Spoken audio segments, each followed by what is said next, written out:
I truly have no idea what's wrong with you people. You people, I mean people that will follow any politician or any man, even right off a frickin' cliff. Oh my gosh, this is insane. Apparently, Trump now believes that he is the ruler of the states.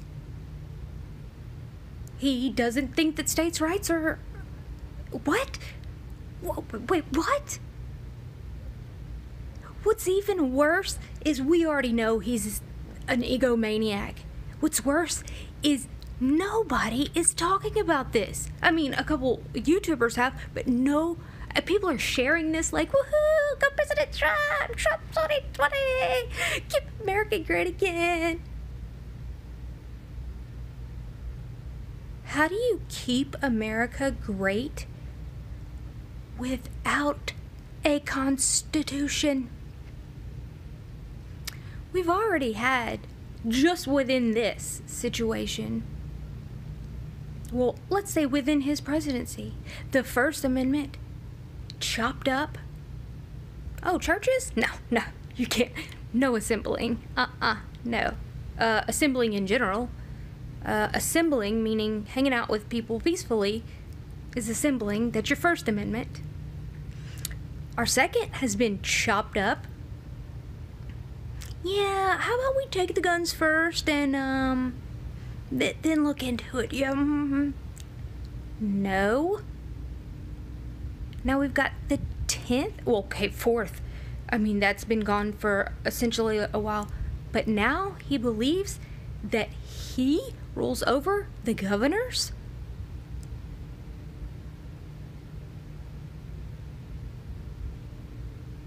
What?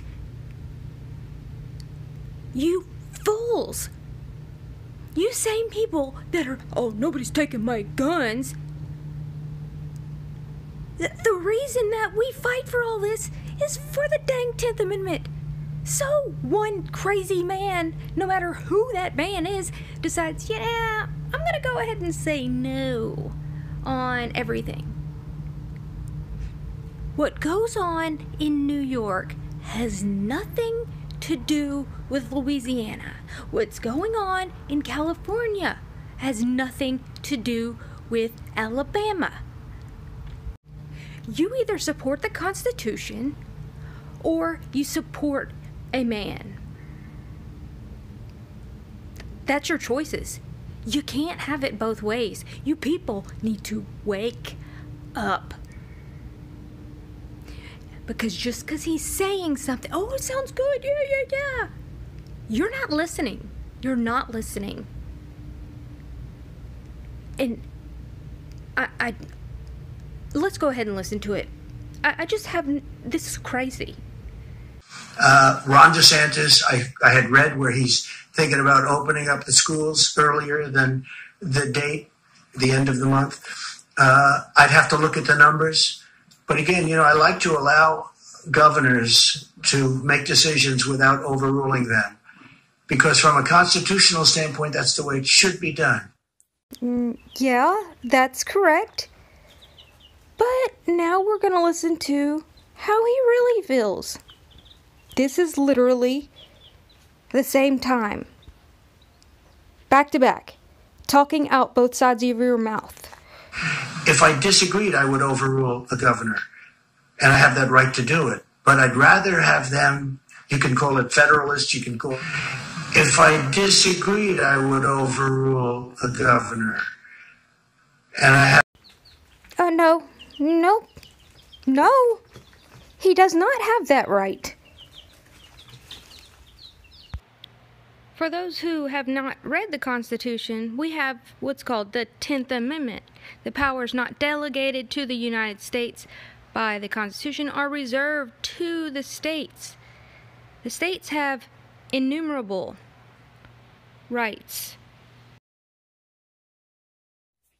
Ross from Commerce, the Agriculture Secretary, Transportation, Energy, Labor, HUD, the OMB Director, and the Chairman of the Council of Economic Advisors. The soft reopening date is set for May the 1st. Now, the President had hoped to get the economy beginning to get it back in business by today, but that just proved to be unrealistic. And then now there's an argument over who really has the responsibility for declaring the government, or not the government, but the country to reopen. President Trump tweeting earlier today, quote, "For the purpose of creating conflict and confusion, some of the fake news media are saying that it's the governor's decision to open up the states, not that of the President of the United States and the federal government. Let it be fully understood that this is incorrect. It is the decision of the President, and for many good reasons. With that being said, the administration and I are working closely with the governors, and this will continue. A decision by me in conjunction with the governors and input from others will be made shortly."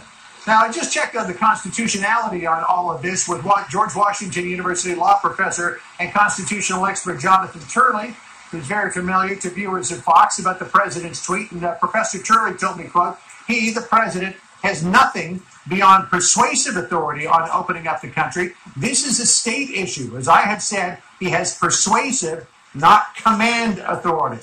Now, on those economic impact payments from the Treasury. Y'all, this is serious. For anybody that still supports that Constitution and states' rights, you should be terrified about this. Like, what in the world is going on? That's not a slip-up, because he said something about Governor Abbott wanting to open early, too.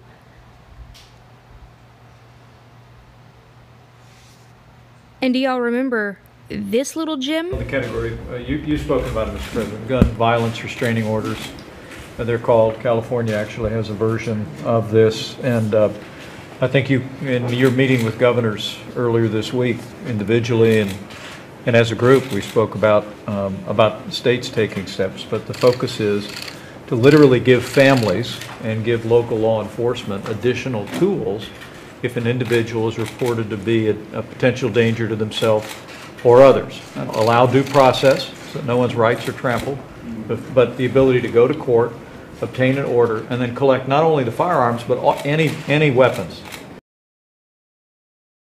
in the possession of that individual. Or might take the firearms first and then go to court, because that's a... Or might take the firearms first and then go to court, because that's another system. Because a lot of times, by the time you go to court, it takes so long to go to court to get the due process procedures.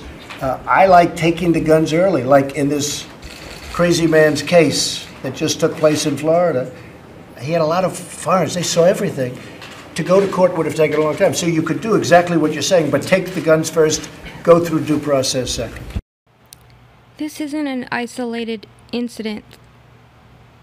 You're being played. People need to wake up. We are not merely transferring power from one administration to another or from one party to another, but we are transferring power from Washington, D.C., and giving it back to you, the people. And we give it back to you, the people. For too long, a small group in our nation's capital Are corrupt. has reaped the rewards of government, The rich. while the people have borne the cost. The oppressors of generations who have kept you down with myths of opportunity. The establishment protected itself, but not the citizens of our country. And do you accept the resignation of all of these liars? Of all the corrupt? That all changes starting right here and right now, because this moment is your moment. It belongs to you. None shall interfere. Do as you please. January 20th, 2017 will be remembered as the day the people became the rulers of this nation again. The United States of America It will endure. When you look at this coin, who exactly do you believe this war of the sons of light against the sons of darkness? Who's the sons of light? And who's the ones of darkness? I think you can figure that one out.